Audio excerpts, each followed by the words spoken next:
कुर्सी के लिए हिंदू आस्था को अपमानित करने में कोई गुरेज नहीं है।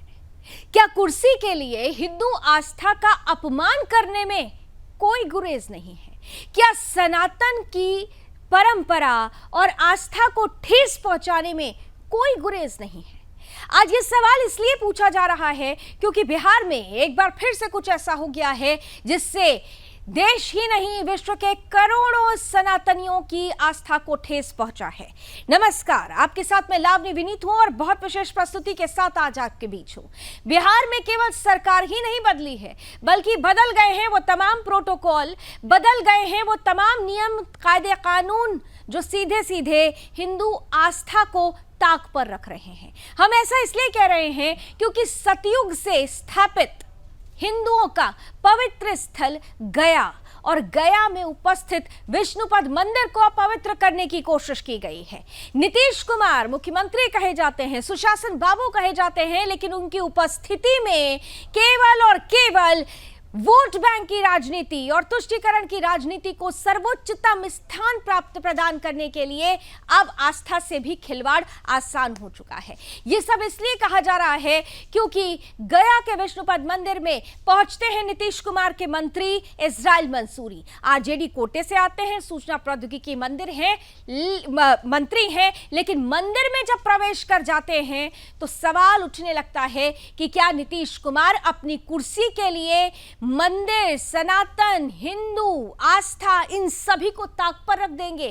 क्या मुख्यमंत्री ने मुस्लिम मंत्री को विष्णुपद मंदिर में प्रवेश करवाकर सीधे सीधे मंदिर को अपवित्र करने की दिशा में कहीं कोई षड्यंत्र तो नहीं रच दिया? ये इसलिए पूछा जा रहा है, ये इसलिए कहा जा रहा है क्योंकि ये वो मंदिर है जो सतयुग कालीन है। ये वो मंदिर है जहां पर हिंदू अपने पितरों का पिंडदान करते हैं, तर्पण करते हैं, उनकी मोक्ष की कामना करते हैं और एकमात्र विश्व का ऐसा मंदिर जहां पर विष्णु चरण की उपासना होती है। और ऐसे में नीतीश कुमार जो पहली बार मुख्यमंत्री नहीं है बल्कि 15 साल से ज्यादा से वो मुख्यमंत्री हैं और ऐसे में उनको इस मंदिर के नियम, कायदे कानून सब कुछ पता होने के बावजूद भी अगर किसी मुस्लिम मंत्री को वो प्रवेश करा जाते हैं तो फिर सवाल पूछना बनता है कि क्या ये जानबूझकर वोट बैंक की पॉलिटिक्स के लिए हिंदू वोट की आस्था से खिलवाड़ तो नहीं है? यह सवाल महत्वपूर्ण है और इसी सवाल पर आज चर्चा होनी है।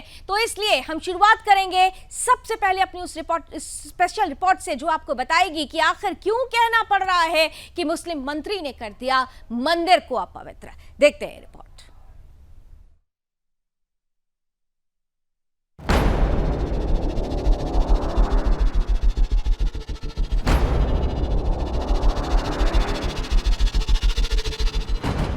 बिहार के सुशासन बाबू यानी मुख्यमंत्री नीतीश कुमार का मुस्लिम प्रेम तो जग जाहिर है, लेकिन अपनी कुर्सी के मोहपाश में बंद कर पलटू राम हिंदू आस्था का खुलेआम मजाक उड़ाएंगे, ये किसी ने सपने में भी नहीं सोचा था। नीतीश कुमार ने मुस्लिम वोट बैंक की वफादारी को साबित करते हुए अपने दरबारी यानी आरजेडी कोटे से आए हुए मंत्री मोहम्मद इस्राइल मंसूरी को भगवान विष्णुपद मंदिर के गर्भगृह तक ले जाकर ये साबित कर दिया है कि कुर्सी के लिए वो हिंदू आस्था को ठेस पहुंचाने में भी पीछे नहीं रहेंगे। विष्णुपद मंदिर जहां किसी भी गैर हिंदू के जाने पर मनाही है, बावजूद इसके पलटूराम ने न तो हिंदुओं की आस्था का ख्याल किया, न ही मंदिर की पवित्रता का और न ही कायदे कानून का। नीतीश कुमार की लिजलिजी सोच के अनुसार तो पाकीज़गी सिर्फ रमजान में दिखती है, जब जालीदार टोपी पहनकर इफ्तार पार्टी की मेजबानी करते फिरते हैं। सवाल ये उठता है कि धर्मनिरपेक्षता के नाम पर क्या कोई गैर मुस्लिम मक्का मदीना में प्रवेश कर सकता है? किसी नेता में इतनी हिम्मत है कि वो मक्का में किसी गैर मुसलमान को लेकर प्रवेश कर जाए, तो फिर धर्मनिरपेक्षता के नाम पर सिर्फ हिंदुओं की आस्था का मजाक क्यों? मामले ने जब तूल पकड़ना शुरू किया तो नीतीश कुमार के मंत्री मोहम्मद इस्राइल मंसूरी ने बड़ी ही चालाकी से कहा कि मंदिर में जाना मेरा सौभाग्य है। तो सुदर्शन सवाल कर रहा है नेताजी कि बताइए, अगर मंदिर में जाना सौभाग्य था तो आपके हाथ भगवान विष्णु के अभिषेक करने के लिए क्यों नहीं उठे? तो क्यों नहीं आपने मंदिर में पहुंचकर प्रसाद ग्रहण किया? क्या वाकई ये आपका सौभाग्य था या फिर उन तमाम हिंदुओं का दुर्भाग्य कि उन्हें अपने हिंदू देवी देवताओं और सनातन परंपराओं को अपमानित होते हुए देखना पड़ रहा है? और इसके लिए जिम्मेदार केवल इजराइल मंसूरी ही नहीं बल्कि जिम्मेदार मुख्यमंत्री नीतीश कुमार भी हैं, जो ये जानते समझते हुए भी क्या जानबूझकर सिर्फ वोट बैंक की पॉलिटिक्स के लिए एक गैर हिंदू को, एक मुसलमान मंत्री को विष्णुपाद मंदिर में प्रवेश करा दिया। Bureau report, Sudarshan news.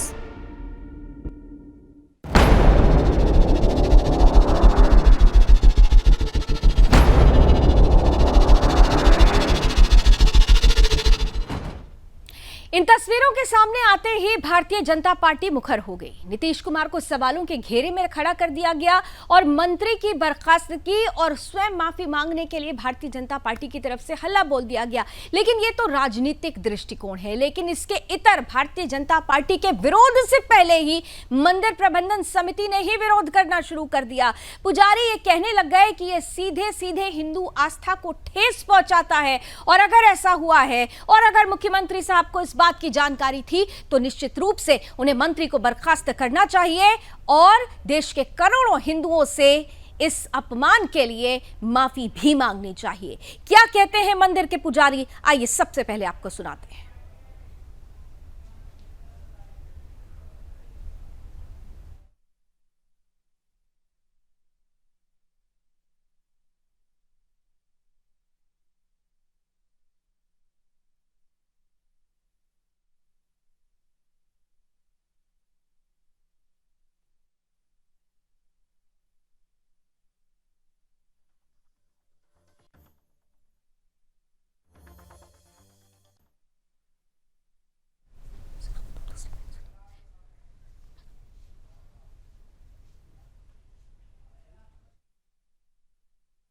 पद में ठीक है कि अगर किसी की यह एक मर्यादा है, किसी ने अपने किसी चीज की मर्यादाओं को स्थापित करने के लिए कुछ शर्त बनाई रखी है, उस शर्त का पालन करना चाहिए। ऐसा नहीं होना चाहिए। सर्वधर्म संभाव की बात होनी चाहिए, सब धर्मों का आदर होना चाहिए, लेकिन सभी धर्मों के कुछ मर्यादाएं हैं, उसका भी ख्याल नीतीश कुमार जी को रखना चाहिए और सबको इसकी रखनी चाहिए। बिहार क्या हो रहा है? तुष्टीकरण की तरफ बढ़ रहा है, और तुष्टीकरण से बढ़ने का परिणाम क्या होगा? आज सीमाओं पर क्या हो रहा है, सीमांचल के राज्यों में क्या हो रहा है, बिहार के कोने कोने में क्या हो रहा है, विभिन्न प्रकार के अपराध जो राज्य और देश के लिए अच्छा नहीं है। वर्षों से नीतीश कुमार सदैव जाते रहे हैं गया में, और वह अच्छे से जानते हैं कि विष्णुपद मंदिर में किसी भी गैर हिंदू के प्रवेश पर रोक है, लेकिन जानबूझ करके नीतीश कुमार ने हिंदुओं को मजाक उड़ाने के लिए, हिंदुओं की प्रतिष्ठा धूमिल करने के लिए इजराइल मसूरी के साथ वह मंदिर के भीतर प्रवेश किए। पंडों ने विरोध किया तो उसकी भी बात नहीं सुनी गई, और सबसे दुखद बात यह है कि यह एक पूरी एक साजिश का हिस्सा है और नीतीश कुमार उस साजिश के भाग हैं। पहले भी वह अपने उच्च पदस्थ अफसरों से हिंदुओं के खिलाफ लगातार काम कराते रहे, पर यह उनका हिंदुत्व पर आखिरी चोट था। मैं नीतीश कुमार से पूछना चाहूँगा कि क्या वह काबा में जाएंगे, क्या वह मक्का मदीना जाएंगे? इस तरह की बातें और इस तरह के कार्य करना नीतीश कुमार के मानसिक विकलांगता का प्रतीक है। गया में भी उनका विरोध होगा, और जब भी वो कहीं जाएंगे वहाँ पे उनका विरोध का सामना करना पड़ेगा। नीतीश कुमार ने कल जो भी किया है वह बिल्कुल क्षमा के योग्य नहीं है। नीतीश कुमार को हिंदू समाज से सार्वजनिक रूप से माफी मांगनी चाहिए। मेरा संजोग है, सौभाग्य है कि माननीय मुख्यमंत्री जी के साथ विष्णुपद मंदिर का भी हमने दर्शन करने का काम किया। से लोग अगर आकर के प्रवेश कर जाते हैं, लेकिन प्रवेश निषेध अगर हम लोग जानते तो उनको कहते कि हाँ इस तरह का प्रवेश नहीं किया। कमेटी है, कमेटी बैठेगी तो इस पर बात किया जाए। बड़का झूठा पार्टी का कोई बात सुनता है क्या? ये सब कोई मतलब ही नहीं है, तथ्यहीन। से लोग अगर आकर के प्रवेश कर जाते हैं, लेकिन प्रवेश निषेध अगर हम लोग जानते तो उनको कहते कि हाँ इस तरह का प्रवेश नहीं किया। कमेटी है, कमेटी बैठेगी तो इस पर बात। चलिए, आपने तमाम प्रतिक्रिया अब एक साथ सुन ली है। एक तरफ मंदिर प्रबंधन समिति है, मंदिर पुजारी हैं जो नाराजगी जाहिर कर रहे हैं और कह रहे हैं कि नीतीश कुमार को ये नहीं कराना चाहिए था, और खुद मंत्री को भी अगर इसकी जानकारी थी तो उनको ये नहीं करना चाहिए था, क्योंकि अगर यहाँ पर गैर हिंदुओं का प्रवेश वर्जित है तो ये परंपरा का एक हिस्सा है, ये सनातन का एक हिस्सा है, और इस हिस्से की जिम्मेदारी, इसके निर्वहन की जिम्मेदारी हर किसी की होती है। दूसरी तरफ भारतीय जनता पार्टी इस पर मुखर हो रही है, नीतीश कुमार पर हल्ला बोल रही है, लेकिन तेजस्वी यादव डिप्टी सीएम हैं, तेजस्वी यादव ये कह रहे हैं ये कोई बड़ी बात नहीं है। बड़ी बात क्या तब हो जाती जब यहां पर दूसरे धर्म के स्थल पर अगर कोई हिंदू जहां पर मना हो वहां पर पहुंच जाता, तो क्या वो उस वक्त बड़ी बातें होती? सवाल ये भी है। आइए इन सवालों के साथ अब की आज की चर्चा शुरुआत करते हैं, और आज की चर्चा में हमारे साथ जो विशेष अतिथि जुड़ रहे हैं, जरा पैनलिस्ट को स्क्रीन पर लेकर आए। हमारे साथ इस वक्त टीवी स्क्रीन पर मैं देख पा रही हूं, स्वागत करती हूं, भारतीय जनता पार्टी का पक्ष रखने के लिए जुड़ रहे हैं प्रवक्ता अखिलेश सिंह जी, बहुत स्वागत। साथ ही साथ हमारे साथ जेडीयू का पक्ष रखने के लिए जुड़ रहे हैं प्रवक्ता परिमल कुमार जी, बहुत स्वागत। हमारे साथ इस वक्त जुड़ रहे हैं जाने माने हिंदू धर्मगुरु डॉक्टर एच.एस. रावत साहब, स्वागत है। और साथ ही साथ मुस्लिम स्कॉलर मेहताब उस्मानी साहब भी इस पैनल का हिस्सा हैं, आपका भी बहुत बहुत स्वागत। मैं शुरुआत परिमल जी आपके साथ करना चाहती हूँ, क्योंकि सीधे सीधे सवाल आपकी सरकार पर है और ये पूछा जा रहा है कि क्या कुर्सी के लिए अब आपने हिंदू आस्था का सम्मान करना भी भुला दिया है? देखिए, मैं आपको आश्वस्त कर दूं कि आपके जो एजेंडे हैं आज के, आपने जो तय किया है, तो उसके 3 पहलू हैं बेसिकली। एक तो कि सरकार किस सिद्धांतों पर काम करती है, नंबर 1। दूसरी बात कि इंटेंशन क्या था, और थर्ड पर्टिकुलरली हिंदू सेंटिमेंट के टच करने की बात। तो आपको बतला दें कि हमारे नेता नीतीश कुमार के सुशासन का मुख्य आधार धर्मनिरपेक्षता है। हम लोग संविधान के प्रावधानों में पूर्ण आस्था रखने वाले दल हैं, और भारतीय धर्मनिरपेक्षता जो है वह सर्वधर्म सद्भाव पर आधारित है। तो हम सभी धर्म में आदर रखते हैं और सभी में हम लोग पार्टिसिपेट करते रहे हैं। दूसरी बात, संविधान का अनुच्छेद 15 कहता है कि राज्य धार्मिक आधार पर भेदभाव नहीं करेगा। और तीसरी बात आप देखिए कि संविधान के अनुच्छेद 25 में धार्मिक स्वतंत्रता का अधिकार है। धार्मिक स्वतंत्रता का अधिकार व्यक्तिगत स्वतंत्रता है, न कि पब्लिक, राइट। जैसे किसी भी व्यक्ति को किसी धर्म में वो मानने, उसमें विश्वास करने, उसके प्रति आस्था रखने की स्वतंत्रता है। हो सकता है कि हम हिंदू हैं और हम क्रिश्चियन के धर्म के प्रति भी आदर रखें, हम सिख के धर्म के प्रति भी आदर रखें। परिमल जी, आपने संविधान का हवाला दिया, ठीक है परिमल जी 1 मिनट आपको पूरा दिया गया और आपने अपनी बात भी रखी। आपने संविधान का हवाला दिया, मैं आपसे बहुत साधारण सा प्रश्न पूछूंगी, क्या संविधान में ये लिखा हुआ है कि किसी धर्म या उसकी आस्था को ठेस पहुंचाया जाए, जहां की परंपरा सतयुग से चली आओ? मेरा पूरा प्रश्न सुन लीजिए, मेरा पूरा प्रश्न सुन लीजिए और उसके बाद आप जवाब दीजिएगा। मेरा पूरा प्रश्न सुन लीजिए। ये परंपरा आज की बनाई हुई नहीं है, सतयुग काल से चली आ रही है। ये परंपरा एक धर्म विशेष पर क्यों नहीं लगती? अगर आप लोग सर्वधर्म संभाव की बात करते हैं तो क्या नीतीश कुमार में इतना दम है कि वो इस्राइल मंसूरी के साथ अब मक्का का दर्शन करने के लिए जाएं? आप ये बोल दीजिए कि हाँ ऐसा होने वाला है, हम मान लेते हैं कि आप सर्वधर्म संभाव की बात कर रहे हैं। मेरा ये कहना है, देखिए, कभी भी हमारे नेता आदरणीय नीतीश कुमार किसी धर्म किसी सेंटिमेंट को हर्ट करने की बात नहीं करते, और न धर्म और न जाति की राजनीति करते। इसमें धर्म और जाति की राजनीति इसलिए आ जाती है क्योंकि अगर मंदिर के बाहर एक बोर्ड लिखा है, परिमल जी, अगर मंदिर के बाहर एक बोर्ड लगा हुआ है जिसमें लिखा हुआ है कि अहिंदू प्रवेश निषेध है, परिमल जी स्पष्ट कर दें कि मत बीजेपी एक ऐसी पार्टी है जो मत धार्मिक आधार पर ही यहाँ पर बात भारतीय जनता पार्टी की अभी नहीं हो रही है। जब भारतीय जनता पार्टी का टर्न आएगा तो आप अखिलेश जी को फिर पानी पी पी कर कोसिएगा, अखिलेश जी आपके प्रश्न का जवाब भी देंगे। यहाँ पर बात सनातनियों की है, यहाँ पर बात उस नियम कायदे की है जो आज से लागू नहीं है, ये नियम सदियों से चले आ रहे हैं। मुख्यमंत्री नीतीश कुमार पहली बार कुर्सी पर नहीं बैठे हैं, मंदिर में पहले भी वो प्रवेश कर चुके हैं। वहां के कुछ नियम कायदे कानून है, बोर्ड लगा है सर, 4 भाषाओं में लिखा हुआ है कि गैर हिंदुओं का प्रवेश वर्जित है, अहिंदू प्रवेश निषेध है। वहां पर उर्दू में भी लिखा है, बंगाली में भी लिखा है, अंग्रेजी में भी लिखा है, हिंदी में भी लिखा है। और नीतीश कुमार मुख्यमंत्री रहते हुए इस मंदिर के दर्शन पहले भी कर चुके हैं। हैं। तो आज क्या आरजेडी के साथ क्योंकि गलबैया हो रही है इसलिए सारे नियम कानून कायदे ताक पर रख देंगे? आप भारतीय संविधान के मूल जो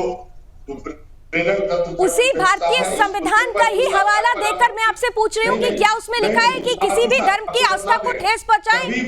क्या उसमें लिखा हुआ है कि आस्था को, धर्म को, सनातन को, परंपरा को अपमानित करें? ये नहीं रहा है कि हम किसी धर्म विशेष की आस्थाओं को चोट पहुंचाए। राइट, हम सभी धर्म पे पूर्ण आस्था रखने वाले तो ठीक है, तो इजराइल मंसूरी जब नीतीश कुमार पूजा अर्चना कर रहे थे तो फिर तो इजराइल मंसूरी साहब को आगे आना चाहिए था, उन्हें अभिषेक में हिस्सा लेना चाहिए था, उनको प्रसाद ग्रहण करना चाहिए था। ये एक चश्मे से क्यों देख रहे हैं आप लोग? इस मुद्दे को आप पॉलिटिकल कलाइजेशन क्यों कर रही है? आप लोकतंत्र के चौथे स्तंभ पे आप पर भी बहुत बड़ी जिम्मेदारी बनती है। जिम्मेदारी है तभी तो ये प्रश्न आपसे पूछा जा रहा है। जिम्मेदारी है इसीलिए आपसे ये प्रश्न पूछा गया है। जहाँ तक सेंटिमेंट, जिम्मेदारी नहीं होती तो फिर आपसे ये प्रश्न भी नहीं पूछा जाता। मेरा मानना है कि करोड़ों सनातनियों की आस्था को अगर ठेस पहुंचाया जाता है तो सवाल पूछा जाएगा आपसे। नो, यदि मान लीजिए कि उस तरह ध्यान नहीं दिया होगा, क्योंकि हम लोग विकास की बात करते हैं। अरे साहब, आज ध्यान नहीं जाएगा क्योंकि साथी बदल गए हैं, कुर्सी की चाहत है और इसीलिए ध्यान नहीं जा रहा। अखिलेश सिंह जी, उस क्रम में उनका ध्यान नहीं, अखिलेश सिंह जी, बीते 5 मिनट से परिमल साहब जो समझाने की कोशिश कर रहे हैं, सर्वधर्म समभाव की बात कर रहे हैं, लेकिन परिमल जी ये नहीं बता पाए कि क्या नीतीश कुमार अगली बारी में मक्का जाने वाले हैं? देखिए सर्वधर्म, जरा परिमल जी को कहिए कि उनकी बारी आएगी तो फिर बोलेंगे। परिमल जी, ठीक है परिमल जी, आपको सुन लिया, पूरा 5 मिनट आपको दिया। अखिलेश जी, आपकी बात का जवाब मत होइए, आप अस्थिर हो जाइए। भाषण करने के लिए नहीं आए हैं, डिबेट पे आए हैं, दूसरे के बारे में मत बोलिए। चुप रहिए। अरे वो चुप है। अखिलेश जी आप शुरू करिए, आप बताइए। हाँ, मैं ये कह रहा था कि देखिए, अगर नीतीश कुमार जी को ये लग रहा था कि नहीं वो सर्वधर्म समभाव कर रहे हैं तो सर्वधर्म समभाव की घोषणा करके जाते। नंबर 1 बात। नंबर 2 बात कि क्या नीतीश कुमार जी को ये पता नहीं था कि वहां अहिंदू का प्रवेश नहीं है?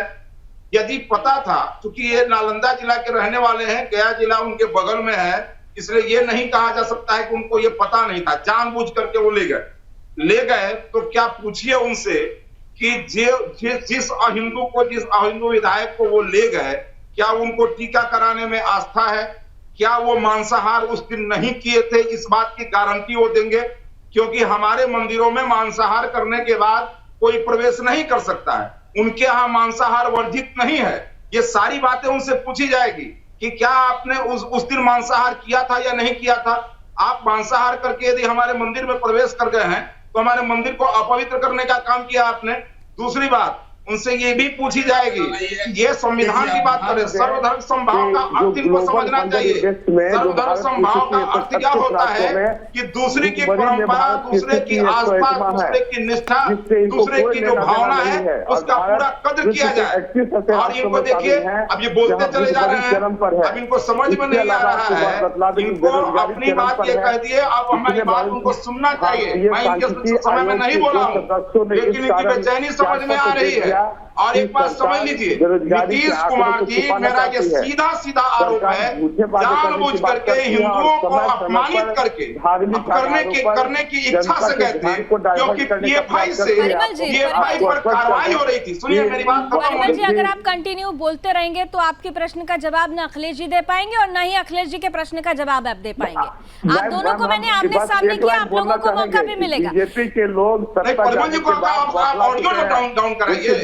अब मेरी बात अगर पब्लिक नहीं सुनेगी तो एक तरफा हो जाएगा। आपकी बात भी सुन रही है, परिमल जी की बात भी सुन रही है, देश आप दोनों की बात सुन रहा है। सवाल ये है, देश का सवाल ये महत्वपूर्ण है। ठीक है, मैं आप दोनों के पास आती हूँ क्योंकि दो और अतिथि हैं, जरा उनका पहला कमेंट ले लेती हूँ, फिर मैं आप लोगों के पास आती हूँ। अच्छा ठीक है अखिलेश जी, जल्दी से 20 सेकंड में कंप्लीट करें। जल्दी से कंप्लीट करें 20 सेकंड में। बिहार के किसी डिबेट में मेरे साथ बैठ करके बोल नहीं पाइएगा, मैं ये आपको चेतावनी दे रहा हूँ। अखिलेश जी जल्दी से 20 सेकंड में आप कंप्लीट करें। जीवन में कभी भी मेरे डिबेट के सामने, मेरे आवाज के सामने आप नहीं बोल पाइएगा, मैं आपको बता दे रहा हूँ। प्रधानमंत्री है वो मात्र घोषणा करते हैं, झांसा देकर आप प्रधानमंत्री की बात कर रहे हैं, बिना औकात की बात कर रहे हैं, मुख्यमंत्री की बात करिए। मुख्यमंत्री आपका जो है जानबूझ के हिंदुओं को अपमानित करता है और ये बात बोलते हैं, जूता खा करके आप जो है सभी गठबंधन करते हैं और बात बोलते हैं। आप ऐसे व्यक्ति, आप ऐसे पार्टी के लोग हैं जिनका कोई कैरेक्टर नहीं है, कोई क्रीट नहीं है, कोई क्लास नहीं है, ऐसे लोग आप हमसे बात बोलिएगा। भारतीयों के अकाउंट में 15 लाख आपकी एक क्षमता है बोलने की। जिन लोगों ने बिहार की जनता के साथ धोखा दिया, जिन लोगों ने बाप दादा को उकेटा, जिन लोगों ने एक दूसरे को गाली दी, आज उसी के गोद में जाकर बैठ के आप हमसे बात करिएगा, भारतीय जनता पार्टी से बात करिएगा। ठीक है आपकी औकात है लगातार परिमल ऐसे लोगों को पैनल पर क्यों? ठीक है, एक सेकंड अखिलेश जी, परिमल जी और अखिलेश जी, आप दोनों से मेरा अनुरोध है, आप दोनों से अनुरोध है, अगर आप दोनों एक सेकंड अखिलेश जी मैं बोल रही हूँ, आप चुप रहिए 1 मिनट, आप ठीक है, आप एक सेकंड अखिलेश जी एक सेकंड, अगर आप दोनों एक साथ बोलेंगे तो आप दोनों की आवाज नहीं स्पष्ट हो पा रही है। आइए जरा बाकी के 2 मेहमानों के पास पहले चलते हैं, उनका कमेंट ले लेते हैं, कंटिन्यू करिए 2 मिनट। मेहताब उस्मानी साहब, आपकी एंट्री अब जरूरी हो जाती है क्योंकि ये जो ऐसी परिस्थिति है, ये आरोप लग रहा है कि करोड़ों हिंदुओं की आस्था से खिलवाड़ हुआ है। देखिए मैडम, ऐसा है किया मेहताब उस्मानी? नहीं देखिए, वो सरकार के मंत्री हैं और नीतीश जी ने हो सकता है इस वजह से उनको ले गए हों क्योंकि आजकल देश में धर्म की राजनीति चल रही है। मेहताब जी की आवाज जरा उस धर्म की, हेलो जी बोलिए आवाज जी मैम। देखिए ऐसा है, वो सरकार के मंत्री हैं और नीतीश जी ने इस वजह से उनको भेजा हो क्योंकि आए दिन आजकल जो देश में राजनीति चल रही है वो धर्म की राजनीति हो रही है।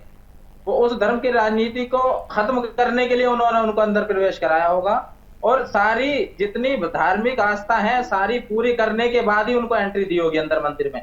इतने नादान नहीं मुख्यमंत्री रह चुके हैं भाई कितनी बार वो, और अभी भी प्रेजेंट में मुख्यमंत्री हैं।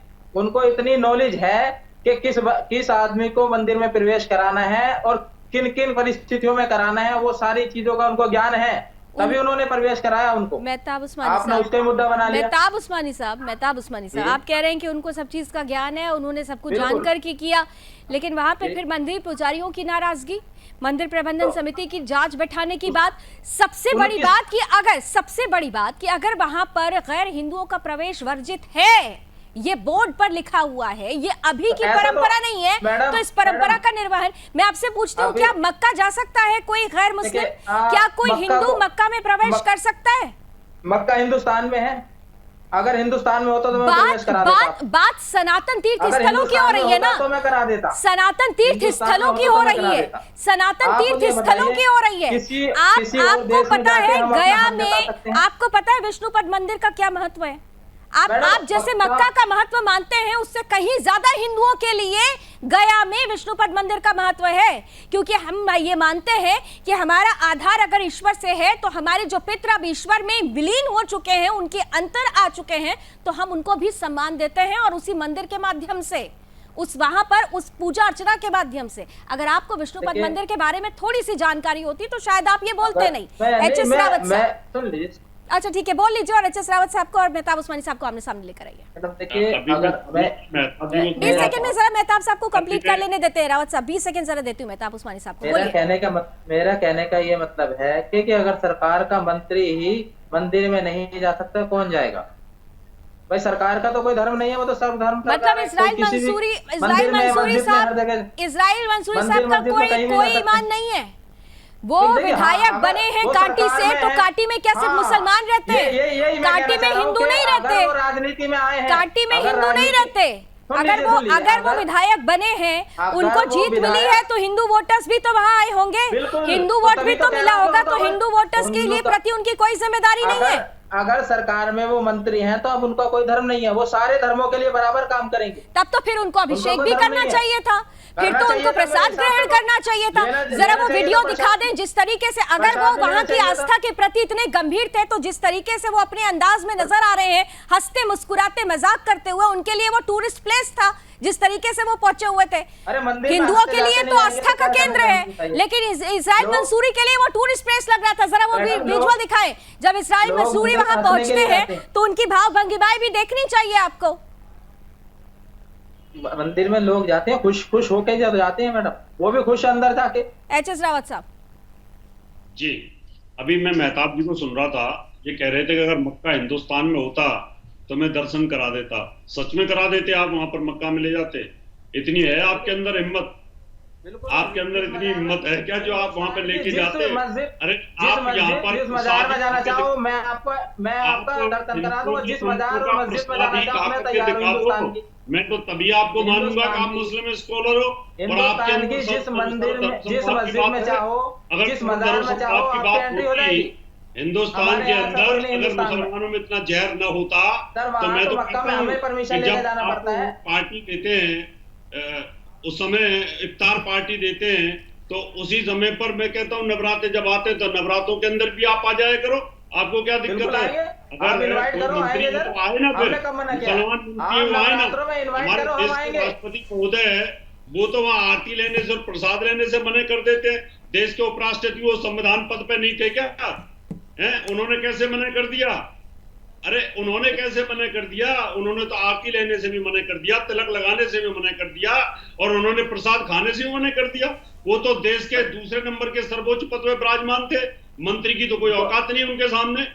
इसलिए आप अपने जहर को लगातार नाक की तरह आप रखते हो, आप लगातार जहरीली बातें अपने अंदर रखते हो। हिंदुओं को सिर्फ आपको मूर्ख बनाने का तरीका आता है कि मंत्री थे, मंत्री जा सकता है। अरे जा सकता है, जब देश का उपराष्ट्रपति ये काम नहीं कर सकता तो मंत्री कैसे चला गया?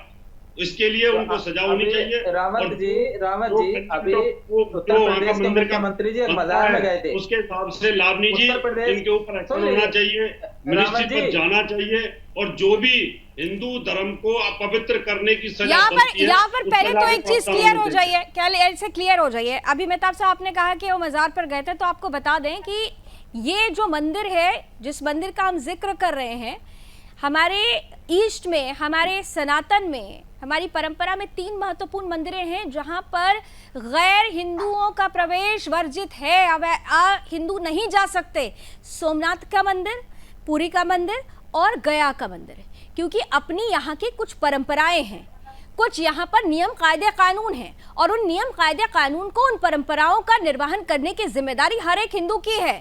हिंदुओं के साथ साथ आपने कहा ना कि सभी की है सर्वधर्म संभाव, तो उसी सर्वधर्म संभाव के को निहित रखते हुए, ध्यान में रखते हुए इस्राइल मंसूरी को इस बात का ध्यान रखना चाहिए था कि उनकी एक गलती करोड़ों हिंदुओं की आस्था को ठेस पहुंचाएगी। यहाँ तो अगर जरा सा कोई हिंदू आपके धर्म के प्रति कुछ बोल देता है तो उसका तो सर तन से जुदा करने वाले गैंग एक्टिव हो जाते हैं। लेकिन यहाँ पर हिंदुओं की आस्था का लगातार अपमान होता रहता है और आप उसे डाइल्यूट करने की कोशिश कर रहे हैं। जरा वो तस्वीर एक बार फिर से, जिन तस्वीरों का जिक्र मैंने किया था, आपके पास आ रही हूँ, जरा दर्शकों को एक बार फिर से दिखा देते हैं।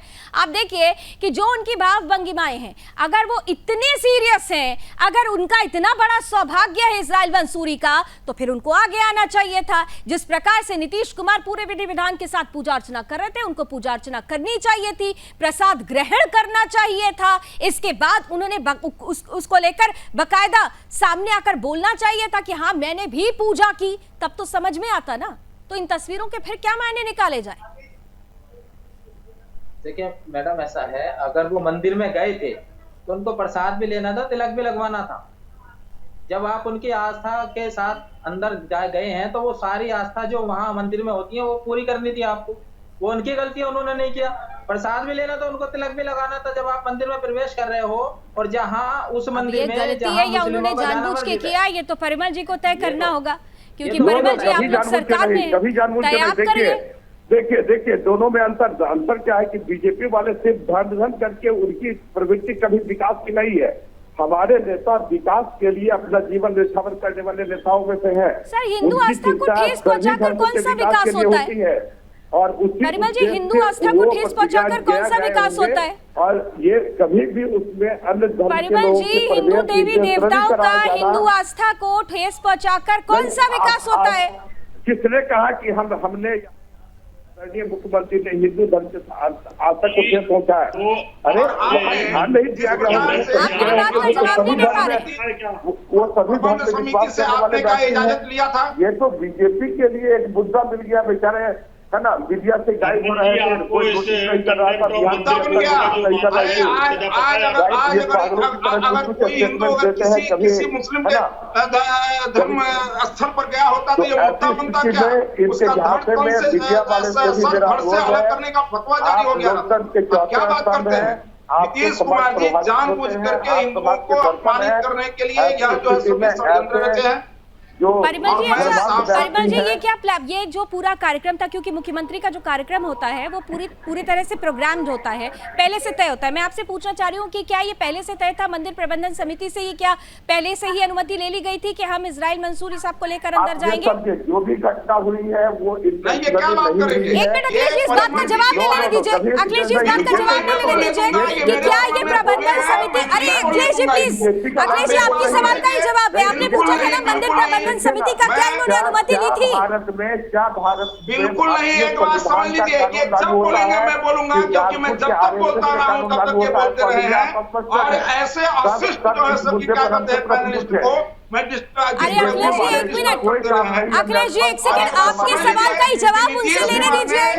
निर्णय बिल्कुल नहीं, आपके सवाल का जवाब तो लेने दीजिए। आपने पूछा मंदिर समिति से उन्होंने अनुमति ली थी या नहीं ली थी? पूछिए तो उन्होंने ली थी अनुमति। मैं जवाब दे पाया हूँ क्या? मैं जवाब दे पाया हूँ? मैं आ रही हूँ आपके पास। अखिलेश जी का फेडर डाउन करें एक सेकंड। परिमल जी सवाल का जवाब दीजिए।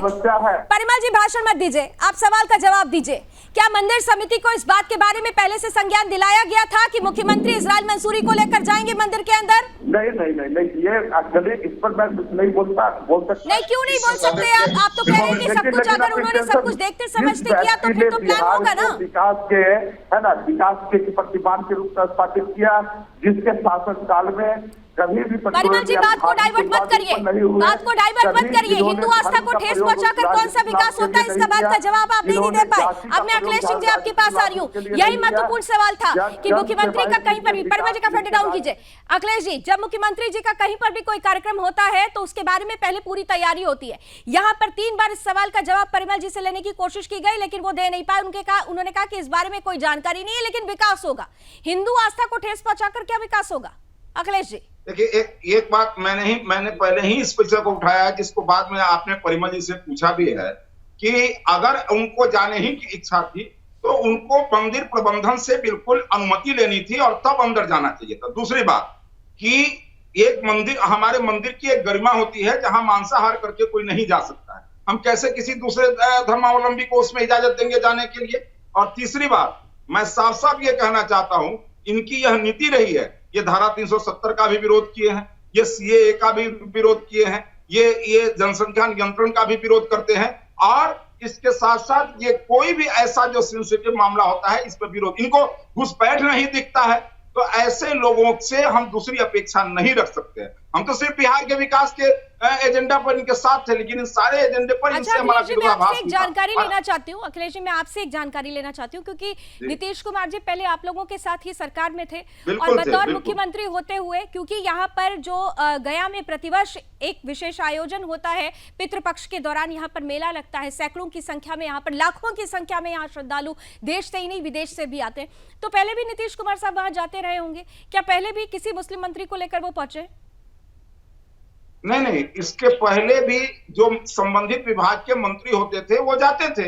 ये कभी भी ये नहीं हुआ है कि किसी दूसरे धर्मावलंबी के किसी मंत्री को ले जाकर के मंदिर के गर्भगृह में प्रवेश किया। ठीक है, अगर ये प्रवेश किए होते तो ये मुद्दा होता, लेकिन जैसे ही हमारे साथ से अलग गए हैं, आरजेडी के साथ गए हैं, इन्होंने ये और मैं साफ साफ ये कहना चाहता हूँ, मैं ये साफ साफ कहना चाहता हूँ, ये मुख्यमंत्री जी हिंदुओं को अपमानित कर रहे थे। मैं देखिए एक कोइंसिडेंट देखिए, मैं एक सेकंड अखिलेश जी रावत साहब देखिए, कोइंसिडेंट देखिए, पीएफआई पर कार्रवाई होती है, इनको बुरा लगता है और ये हमसे नाराज हो जाते हैं। अब पीएफआई पर कार्रवाई अगर हो रही है तो इससे ये नाराज होते हैं। ठीक है, ये क्या कहते हैं कि रावत साहब देखिए, राजनीति के लिए आज की तारीख में हिंदू आस्था को ठेस पहुंचाने से कोई भी राजनीतिक दल बाज नहीं आ रहा है, खासतौर से यहाँ की जो परिस्थिति अभी बनी हुई है। लेकिन इसके उलट देखिए, आपके मंत्री थे और अगर वो नीतीश के साथ जाते तो क्या सजा होती? जी हमसे सवाल है। भारतीय संस्कृति में विश्वास है, न भारतीय संविधान में विश्वास है। ये नागपुरिया कानून पर में विश्वास करने वाले लोग हैं और आरएसएस के इशारे पर काम करके संपूर्ण बिहार और भारत के लोगों को मूर्ख बनाते रहे हैं। अब लोग इसके ज्यादा में नहीं आने वाले हैं। अरे नहीं, परमल साहब समझ नहीं पाए। डॉक्टर रावत ने शायद अखिलेश जी से सवाल पूछा था। डॉक्टर रावत, मैं सही बोल रही हूँ? आपने सवाल बिल्कुल मैंने अखिलेश जी से पूछा था। अगर शहनवाज हुसैन आपके मंत्री थे, उद्योग मंत्री, अगर वो इस समय इनकी जगह पे जाते इजराइल मंसूरी की जगह पे, तो इसको क्या सजा मिलती? क्या भारतीय जनता पार्टी सजा देती? सुनिए, शहनवाज हुसैन क्यों जाते? शहनवाज हुसैन तो टीका भी लगाते हैं, प्रसाद भी खाते हैं, हिंदुओं के होली दिवाली त्योहारों में सम्मिलित भी होते हैं।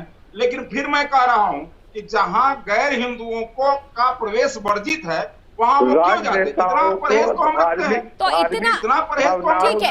अगर ये ऐसा अगर ऐसा नियम कायदे कानून बने हुए हैं परिमल साहब, अगर किसी जगह के लिए, किसी सनातन स्थल के लिए, किसी पवित्र स्थल के लिए नियम कायदे कानून बने हुए हैं तो उसके पीछे कुछ कारण होते हैं परिमल जी, उसके पीछे कुछ कारण होते हैं। जब नियम कानून बनते हैं किसी भी धार्मिक स्थल के लिए तो उसके पीछे कुछ कारण होते हैं। मंदिर, मस्जिद या किसी भी धार्मिक स्थल के नियम कानून का विरोध नहीं करते, नंबर 1। और न ही हम इंटेंशनली किसी के धार्मिक भावनाओं में ठोस पहुंचाने का काम करते हैं। हमारे नेता आदरणीय नीतीश कुमार, तो अभी जो आज हुआ उसके बाद तो फिर नीतीश कुमार ने माफी तक नहीं मांगी। नीतीश कुमार ने तो माफी तक नहीं मांगी। अगर उनको लग रहा है कि ठीक है उनसे गलती से ही अगर ऐसा हो गया, तो हिंदुओं जो उनके वोट बैंक भी है ना, करोड़ों हिंदुओं की आस्था का सवाल है, नीतीश कुमार ने उनसे माफी तक नहीं मांगी। जमात की राजनीति करने वाले लोग हैं, उनको बोलिए बीजेपी वाले, और वो हिंदू की अरे भाई आप बीजेपी को पानी पी पी कर कोसिए। मैं एक हिंदू होने के नाते आपसे सवाल कर रही हूँ परिमल जी कि अगर नीतीश कुमार जी ने हिंदू परंपरा, सनातन आस्था को अगर गलती से ठेस पहुंचा दिया है तो क्या ये उनकी जिम्मेदारी नहीं है कि वो माफी मांगे? उन पर हिंदुवादियों को, सच्चे हिंदुओं को, है ना, याचिका दायर करना चाहिए। इन्होंने हमारे हिंदू दो तरीके से किया है। ये इनकी क्या औकात है कि सच्चे और झूठे हिंदू अलग अलग कर रहे हैं? कौन सच्चा कौन झूठा?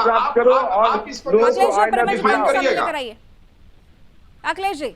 और इनके प्रधानमंत्री के विकास के बात नहीं करते हैं, बेरोजगारी की समस्या के समाधान में कोई मैं एक बात आपको बता रहा हूँ, नीतीश कुमार जी आज जैसे ही वो पाला बदले हैं, इनकी आस्थाएं बदल गई हैं, इनकी परंपराएं बदल गई हैं, इनका जो है मन मिजाज बदल गया। हाँ, लेकिन ये हमारे साथ भी थे तो बहुत ईमानदारी से नहीं थे, मैं इस बात को पहले भी बता चुका हूँ। लेकिन मैं एक बात साफ साफ कह रहा हूँ, जिस संविधान का ये हवाला दे रहे हैं उस संविधान में जो सर्वधर्म समभाव लिखा है, इसका अर्थ है कि सभी धर्मों के परंपराओं, आस्थाओं और नियमों का पालन करना। और मैं साफ साफ कहता हूँ कि इस्लाम धर्म हो, बौद्ध धर्म हो, जैन धर्म हो, बाकी इसमें जैन धर्म, बौद्ध धर्म, सिख धर्म के बारे में तो मैं नहीं कहूँगा, लेकिन इस्लाम धर्म की मान्यताओं का तो पूरा ख्याल रखेंगे। जब दुर्गा पूजा के जुलूस पर हमला हो जाता है तो कार्रवाई सिर्फ और सिर्फ एक तरफा होती है।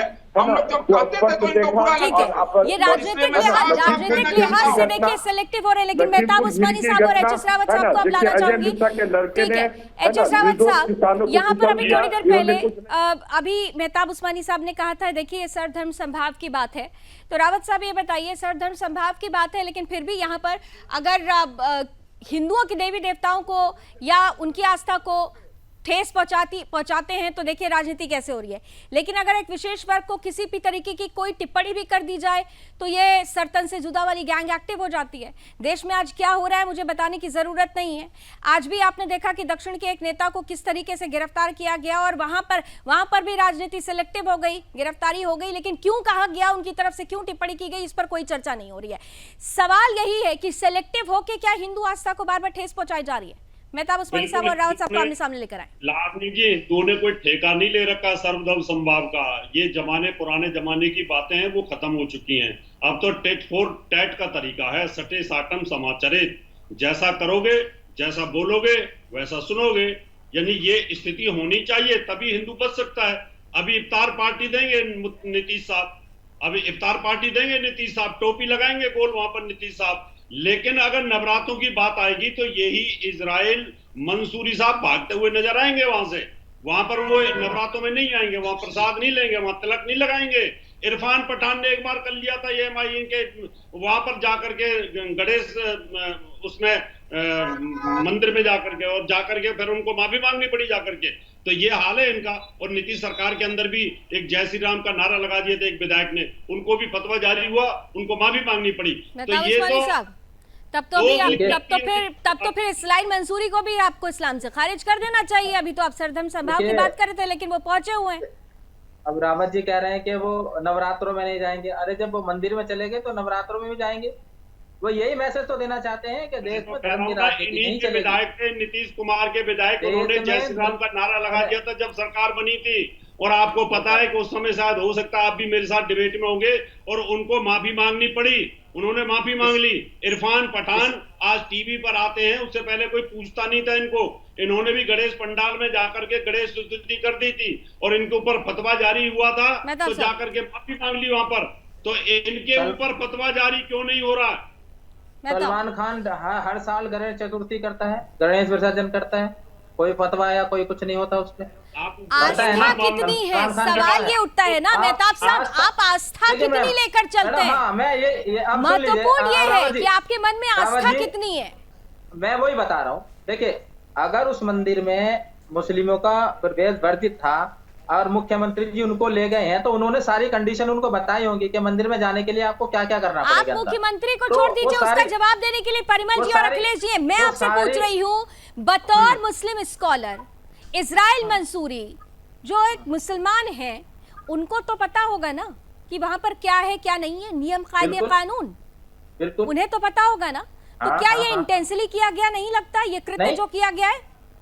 वो उन जितनी कंडीशन मंदिर में जाने की वो सारी पूरी करके ही अंदर गए होंगे। अगर वो पूरी करके गए होते तो मंदिर समिति के जो प्रबंधक हैं या पुजारी, उनको नाराजगी होती ही नहीं, उनको नाराजगी होती ही नहीं। उनको मंदिर समिति से और पुजारियों से परमिशन लेनी थी अंदर जाने के लिए। तो मैं अंदर आ सकता हूँ, मैंने ये फॉर्मेलिटी पूरी कर ली है। तो मुसलमान नहीं रहे। एक मिनट रावत जी, एक मिनट, अगर उनको अंदर जाना था तो उनको मंदिर कमेटी से परमिशन लेनी थी, फिर तो काफिर हो गए ना। अंदर जाना है और क्या क्या कंडीशन जाने के लिए, वो सारी चीजें उनको क्लियर करनी थी। देखिए, जहाँ आस्था का सवाल है वहाँ कोई प्रॉब्लम नहीं है। जो आपकी कंडीशन है उनको रावत साहब ये कह रहे हैं कि अगर उन्होंने सौभाग्य अपना दिखा दिया है, उन्होंने वहाँ पर कायदे कानून को मान लिया है, तब तो फिर उनको घर वापसी कर लेना चाहिए, उनको घर वापसी कर लेना चाहिए फिर तो, क्योंकि वो तो आपकी नजर में काफिर हो गए। मान लिया, मंदिर के कायदे कानून को मान लिया, टीका लगा लिया, जलाभिषेक हो गया, जलाचमन कर लिया, फिर तो मुसलमान रहे नहीं, फिर तो वो काफिर हो गए, हिंदू हो गए। ये ऐसा कुछ नहीं है कि मंदिर में जाने से आप काफिर हो जाएंगे। किसने कहा आपसे ये बात? किसने कहा? रावत जी, किसने कहा? किसने कहा?